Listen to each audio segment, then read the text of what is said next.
네, 시작하겠습니다. 말씀 보시겠습니다. 요한복음 15장 9절과 10절 말씀입니다.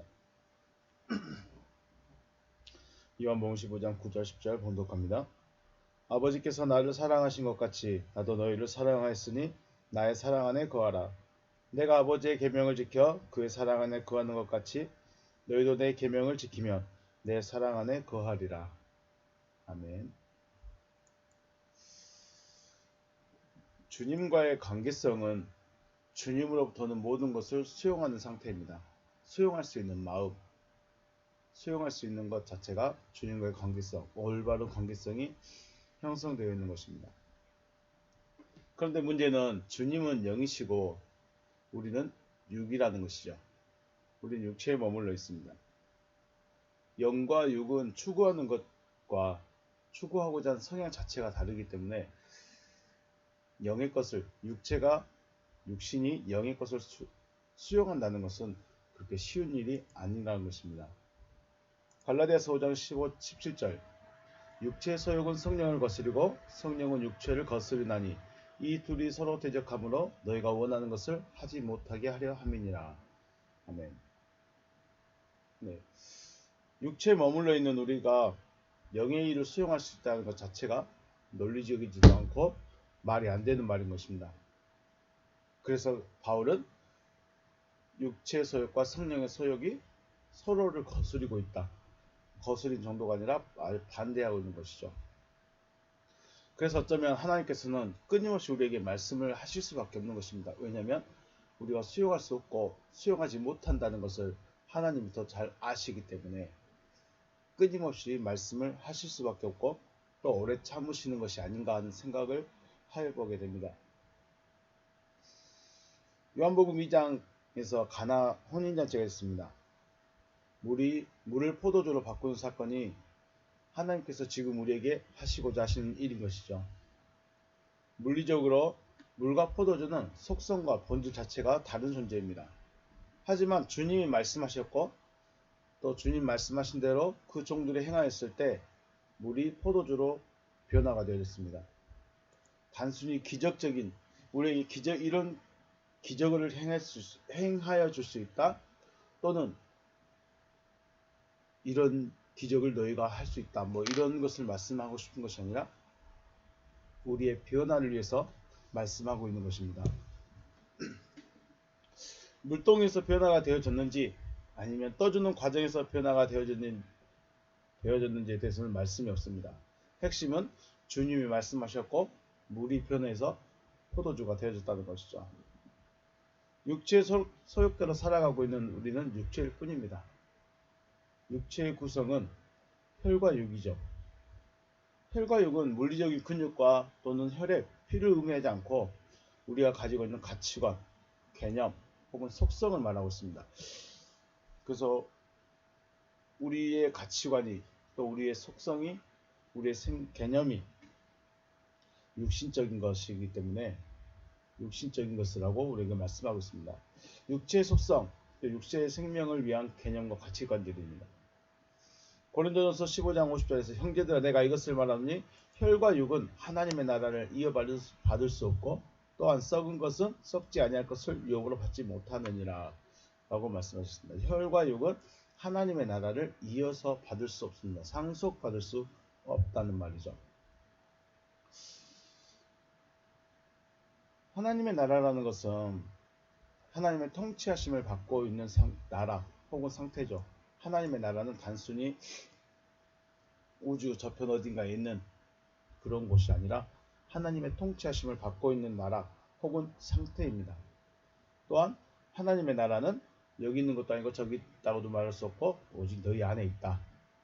너희 안에 있다고도 하셨습니다. 그렇다면 하나님의 통치하심이 내 안에 있어야 한다는 것인데 혈과 육, 즉 육체의 속성과 개념, 가치관을 그대로 가지고 있다면 하나님의 통치하심을 받을 수가 없다는 것이죠.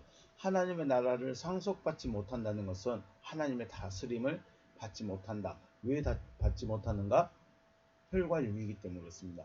혈과 육은 어찌됐든 하나님은 우리 이 상태에서 무엇인가를 행하길 원하시는 거죠.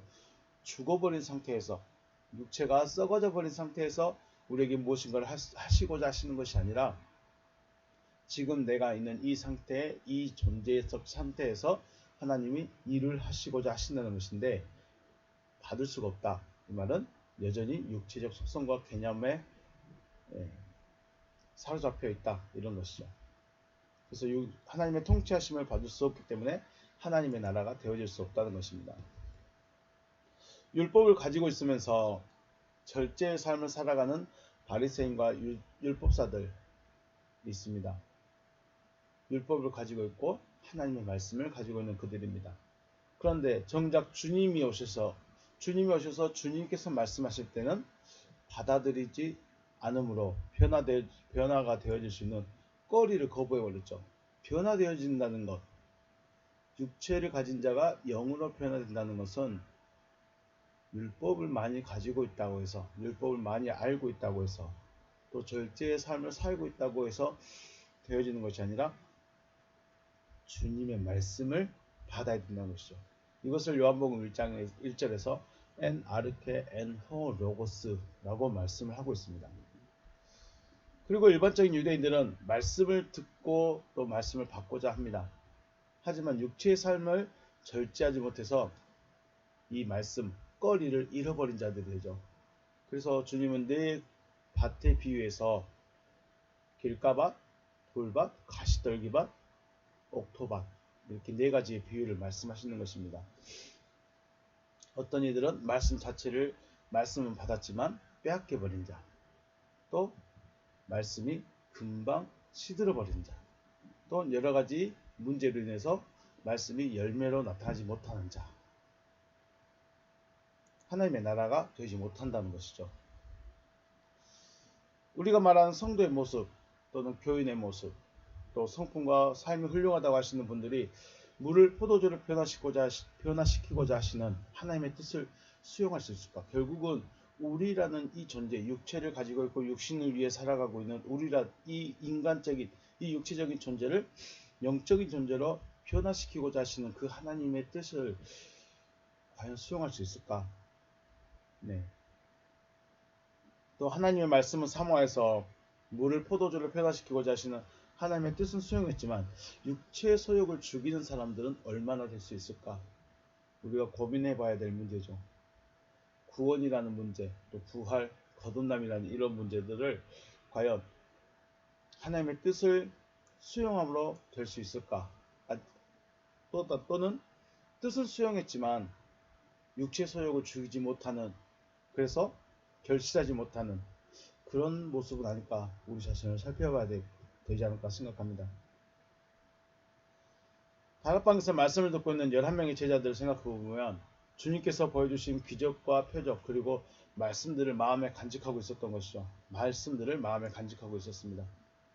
물을 포도주로 변화시키는 일은 마음에 말씀을 간직하고 있는 제자들에게 이루어졌습니다. 제자들이 포도주가 되려고 또는 되고 싶다고 해서 되어진 것이 아니라 말씀을 간직하고 있었더니 하나님께서 이루어지신 것이죠. 물을 포도주로 변화시키는 이 사건과 또 제자들이 어떻게 성령을 받고 하나님의 아들로 되어졌는가에 대해서 우리가 곰곰이 생각을 해보며 하나님이 하시고자 하신 일을 우리가 또한 수용해야 되지 않을까 하는 생각을 합니다. 물이 변화해서 포도주가 되니 기쁨입니다. 단순히 그 순간의 기쁨이 아니라 주님으로부터 계속해서 그 기쁨이 공급되는 것이죠. 그리고 주님께 붙어지니 변화가 되니, 포도주로 변화되니 주님으로부터 진액을 거리낌 없이 무엇이든지 수용할 수 있는 그런 상태가 되어진 것이죠. 그런 마음이 되어진 것입니다. 주님으로부터는 모든 것을 그대로 받아서 또한 그대로 열매로 나타낼 수 있었던 것입니다. 이것이 주님이 원하셨던, 또 주님이 우리에게 원하시는 그러한 모습이라 생각합니다. 그러므로 포도나무와 가지의 말씀은 지금 당장의 모습이 아니라 미래에 나타날 모습이며, 이러한 모습을 바라보고 현재를 살아가시는 여러분과 제가 되시길 주님의 이름으로 축복합니다. 우리가 자주 말씀드리지만 동사가 현재인데 앞으로 되어질 일을 현재로 말씀하고 있습니다. 미래적 현재형 동사라고 하죠. 우리는 미래에 일어날 일을 지금 내가 바라보는 것입니다. 지금 내가 그렇게 살아가는 것이 바로 믿음이라고 말씀합니다. 그러므로 물이 변해서 포도주가 되는 것, 물이 변해서 포도주가 되는 것, 우리는 물로만 존재할 존재가 아니라 포도주로 변화시키고자 하시는 그 하나님의 뜻, 그 하나님의 말씀, 그 하나님의 기적과 같은 일을 우리에게, 지금 나에게 하시고 싶으시다는 것이죠. 이것을 수용할 수 있고 또 이 일을 위해서 우리가 기다려야 된다라고 말씀드린 것입니다. 이것이 주님과의 관계성이죠.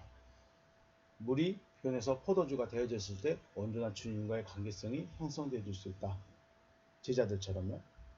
요한복음 15장 9절입니다. 아버지께서 나를 사랑하신 것 같이 나도 너희를 사랑하였으니 나의 사랑 안에 거하라. 네, 본문 보십니다. 카도스 에가페센, 그가 사랑하였던 것 같이 메호 파테라, 아버지께서 나를 사랑하셨던 것 같이입니다. 그러면 아버지께서 지금 주님을 사랑하시고 있고, 카고 에가페사 히마스, 나 역시 나도 너희를 사랑하였다.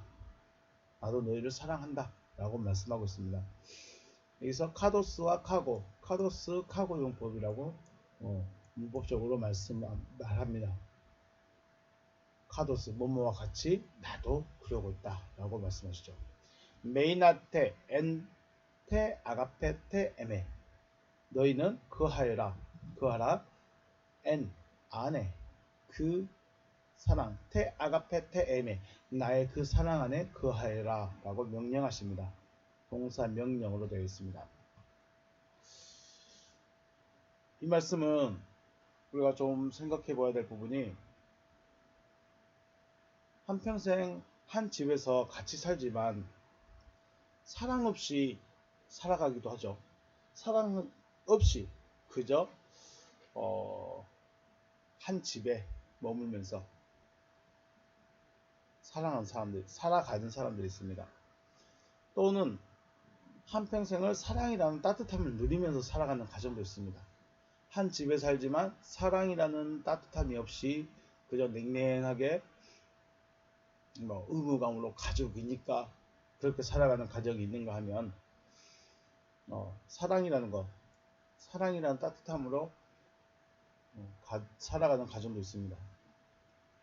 함께 거주하고 있는 것과 함께 거하고 있는 것과 사랑하는 것의 차이입니다. 거주하고 있지만 사랑하지 않는 관계가 있고, 사랑이 부족한 관계가 있고, 거주하고 있으면서도 사랑하고 있는 관계가 있다는 것이죠. 한 집에서 같이 밥을 먹고 자는 것과 사랑하는 것과 구분하면서 거주함과 사랑을 동시에 하라고 하시는 것이죠. 그러므로 내 안에 거하면서 거하는 것으로 만족하는 것이 아니라 사랑하는 관계까지도 분명히 되어져야 된다라고 말씀하시는 것입니다. 주님은 아버지 안에서, 아버지의 사랑 안에서 있는 상태입니다. 카도스 에가페센 메호 파테라, 아버지께서 나를 사랑하셨다. 아버지 안에 거하고 있는데 또한 아버지께서 나를 사랑하셨다 라고 하시죠. 이 사랑 안에 거하고 있다는 의미를 10절에서 다시 한번 설명합니다. 10절 설명하겠습니다. 이 사랑이라는 것, 요한복음 14장 15절에서 너희가 나를 사랑하면 나의 계명을 지키리라 라고 말씀하셨죠. 사랑을 하고 있다는 것은 계명을 간직하고 있는 상태라는 것입니다.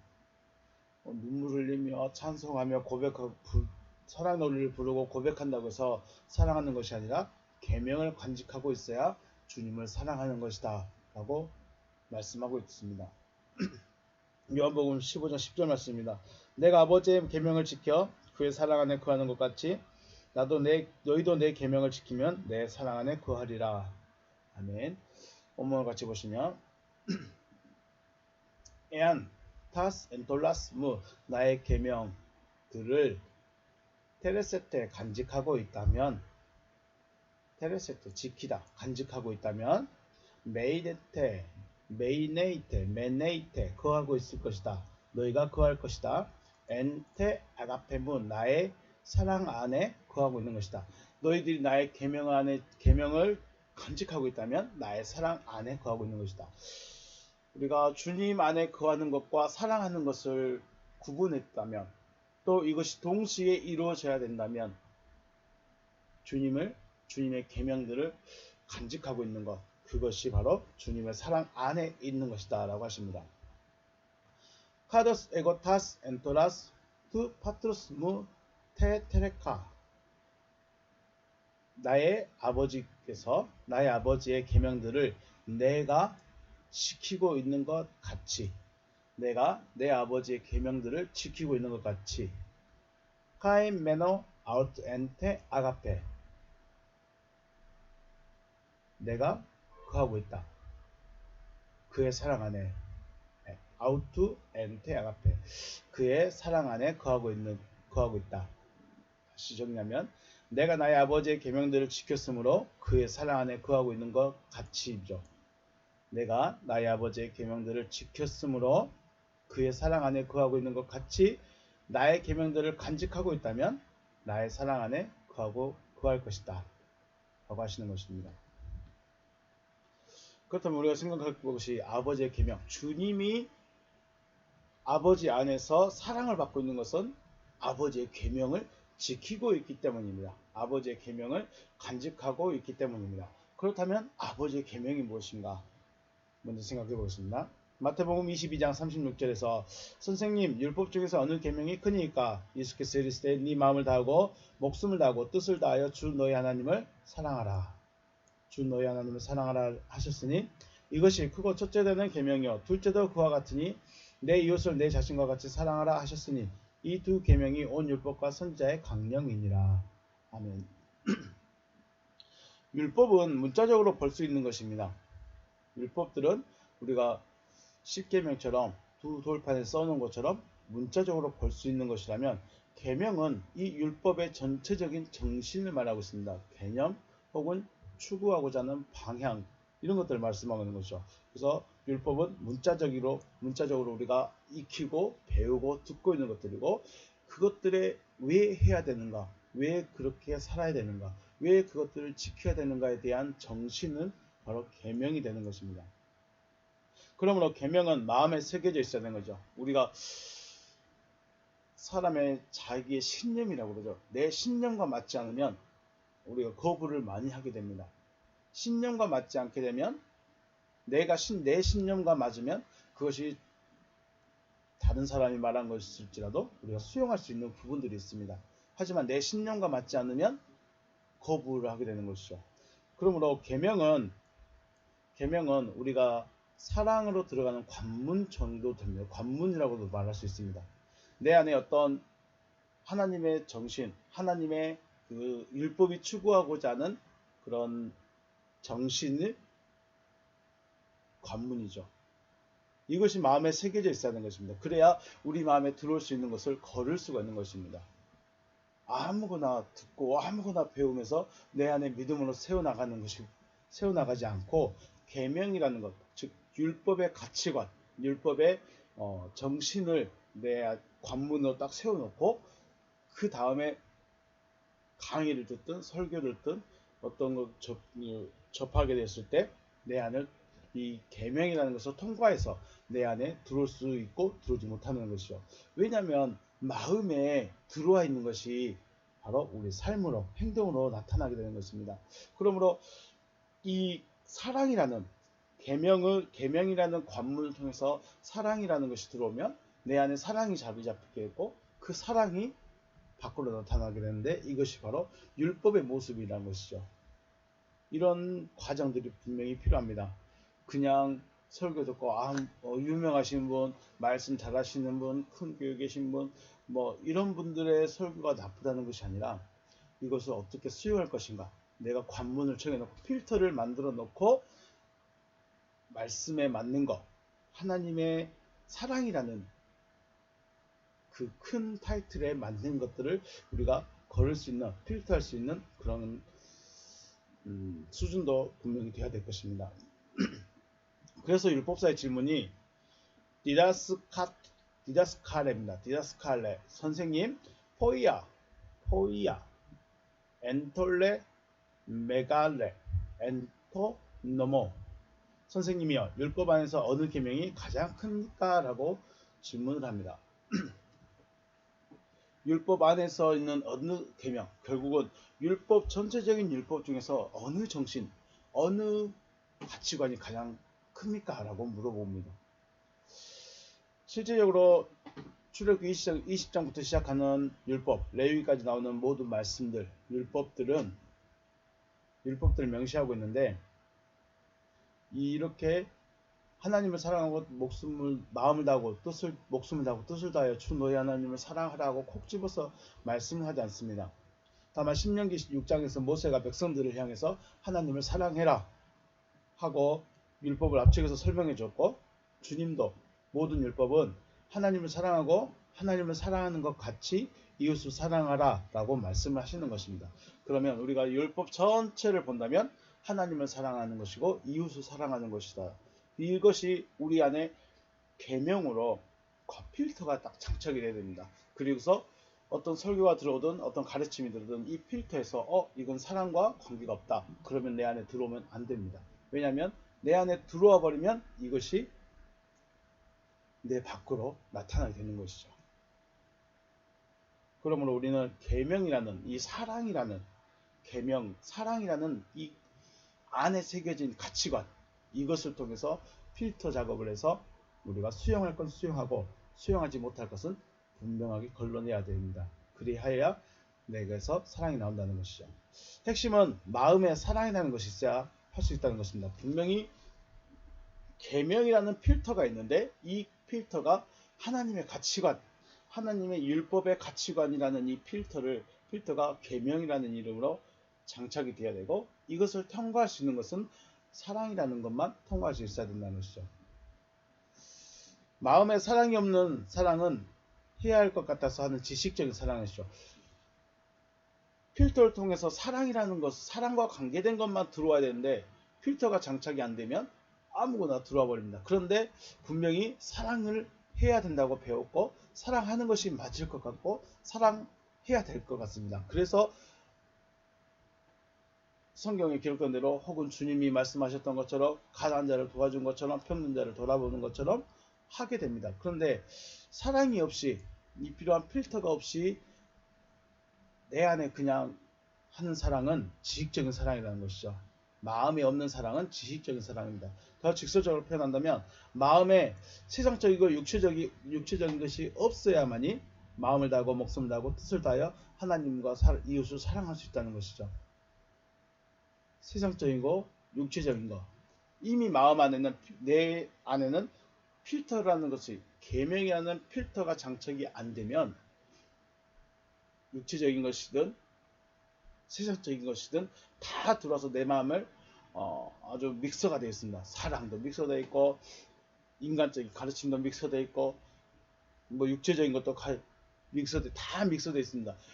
거기에서는 하나님만 사랑하고 이웃을 사랑할 수 있는 그 사랑이 나오질 않는다는 것입니다.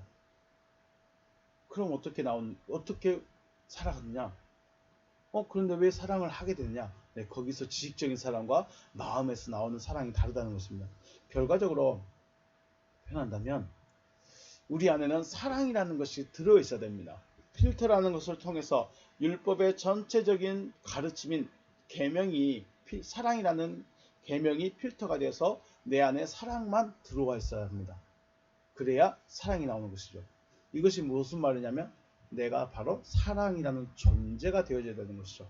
그냥 사랑이라는 형용사적인 부분이 아니라 명사가 되어져야 된다라고 말씀을 하시는 것입니다. 그래서 주님은 사랑, 단순히 주님이기 때문에 사랑하는 것이 아니라 그분 자체가 사랑이시기 때문에 사랑이 나오는 것이죠. 왜 주님이 아버지 안에 거하면서 하나님의 사랑 안에 있을 수 있는가? 네, 주님 자체가 무엇입니까? 주님 자체가 사랑이십니다. 우리가 하나님을 향해서 하나님은 사랑이십니다라고 말씀하는 것처럼 주님 자체가 사랑이라는 것이죠. 그렇기 때문에 사랑이 주님 아버지 안에 거하고 아버지 사랑 안에 있을 수 있다는 것입니다. 그렇다면 지금의 우리에게도 내가 사랑이니 너희도 사랑이 되어라 라고 말씀하시는 것입니다. 단순히 우리가 성경 공부를 많이 해서 이것을 신학적으로 맞고 이것은 어느 교파 어느 교단의 가르침이다 라고 판단할 것이 아니라 하나님의 전체적인 말씀의 핵심인 이 사랑이라는 필터가 분명히 장착이 되어야 됩니다. 이 필터가 먼저 장착이 되고 그 다음에 하나님의 말씀이 들려오는 것들, 내가 배우는 것들이 사랑만 통과할 수 있도록 되어져서 결국 내 안에 사랑이라는 것이 채워지고 내가 사랑이라는 존재가 되어져야 된다라고 지금 우리에게 말씀하시는 것입니다.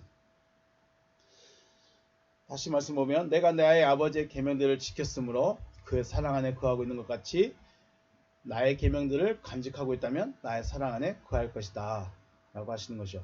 내가 이렇게 하고 있는 것 같이 너희도 되어야 된다 라고 말씀하고 있는 것입니다. 주님의 말씀은 단호하십니다. 이 부분에 대해서만큼은. 왜냐하면 이 부분이 가장 핵심적이고 중요하기 때문에 그러한 것이죠. 내가 사랑 안에 거하고 있는 것 같이 너희도 사랑 안에 거하여야 한다 라고 하시는 것입니다. 즉 주님이 하신 것 그대로 우리에게 하라고 하시는 거죠. 내가 사랑이니 너희도 사랑해라. 내가 거룩하니 너희도 거룩해라. 이게 바로 카도스입니다. 카도스. 내가 이렇게 하고 있다. 내가 이렇게 했다. 너희도 이렇게 해라.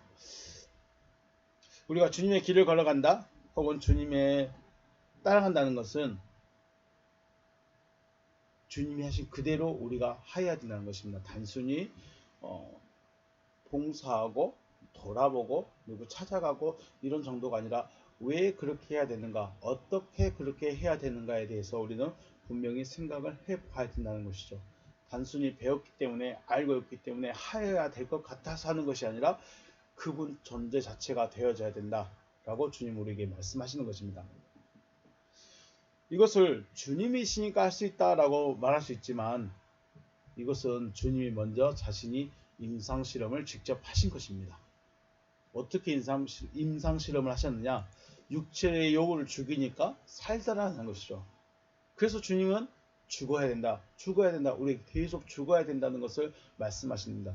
육체의 욕구를 죽이니 살더라. 40일을 줄이시고 돌을 떡덩이로 만들어서 육체의 욕구를 채울 수 있었습니다. 채울 수 있었겠지만 하나님의 입으로부터 나오는 모든 말씀으로 살리라 라고 하시면서 육체의 욕구를 죽이셨습니다. 그렇다고 우리에게 금식을 하고 밥을 먹지 말고 옷을 입지 말고 그냥 살아라 이런 의미는 아닙니다. 분명히 육체의 건강도 필요하고 육체의 양식도 필요합니다. 하지만 육체의 요구, 내 육신의 요구가 무엇인가를 찾아내야 되죠. 이것은 단순히 우리 몸뚱아리의 필요를 채워가는 것이 아니라 우리 정신적인 우리 가치관 혹은 우리의 사상, 우리의 철학에 대한 이야기를 하고 있는 것입니다. 육체의 요구를 죽여야만이 세상을 버릴 수 있고 세상은 감당하지 못한다가 된다는 것입니다. 히브리서 11장에 나오는 믿음의 사람들 보시면 세상이 감당을 못합니다. 왜냐하면 그들의 가치관이 그들의 철학이 육체적이지 않기 때문에 세상이 감당하지 못했다라고 말씀하고 있습니다. 주님께서 아버지의 사랑 안에 거할 수 있는 방법이 이것뿐이다라고 증명하신 것이죠. 단순히 이것은 주님이시니까 주님의 사역을 위해서 준비했다라고 할 수 있지만 더 중요한 의미에서는 주님이 아버지 안에 거하면서 아버지의 사랑 안에 있을 수 있는 유일한 방법은 이것밖에 없다라고 육신의 요구를 죽임으로 우리에게 보여주신 것입니다. 주님이 육체의 요구를 죽이지 못하셨다면 또 성경은 완전히 다른 방향이 되어졌을 것입니다. 마치 아담이 말씀 버렸던 것처럼 아담이 주님의 아버지의 사랑 안에 머무르지 못했던 것처럼 주님이 만약에 그렇게 되어졌다면 성경은 완전히 달라졌을 것이고 또 다른 메시아를 기다려야 되지 않을까 하는 생각도 해봤습니다.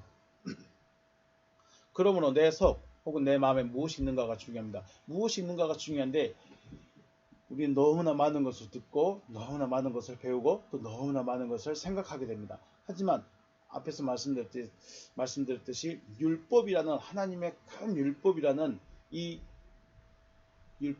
가치관들 중에 핵심이 무엇이냐? 하나님을 사랑하는 것입니다. 이 사랑이라는 것이 계명으로 우리 안에 필터로 장착되어 있고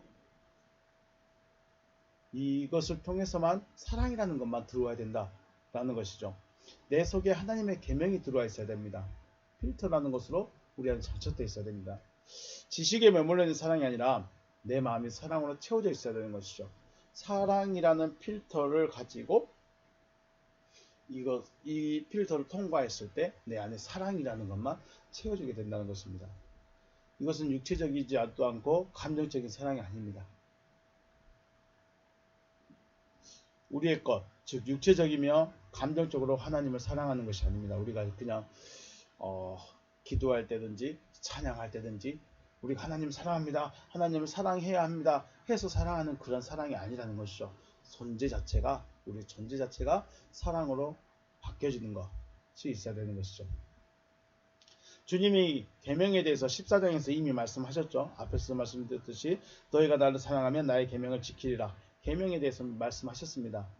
그런데도 포도나무와 가지의 말씀을 하시면서 즉 관계성에 대해서 말씀하시면서 또 계명에 대해서 말씀합니다. 왜냐? 이것을 우리가 아는 필터적인 요소로 우리 안에 장착을 해야 된다는 것이죠. 우리 안에 무엇이 있는가를 점검해야 온전한 관계성이 되어질 수 있다는 거죠. 요즘 커피를 내려 마시는데 필터가 없다면 커피의 찌꺼기가 다 내려가겠죠. 근데 필터가 있으니까 아주 잘 걸러집니다. 깨끗하게 마시게 됩니다. 필터의 중요성도 한번쯤 생각해 보시기 바라겠습니다. 내 안에 들어오는데 이것을 걸을 수 있는 필터가 무엇입니까?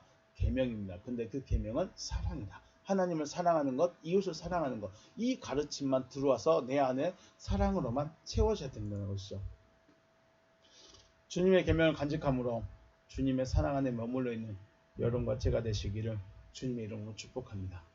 네, 필터가 장착되어 주시길, 그리고 그 필터를 통해서 주님의 사랑의 말씀만, 사랑만 그 마음에 채워지시길 다시 한번 주님의 이름으로 축복합니다. 오늘 여기서 마치겠습니다. 수고하셨습니다.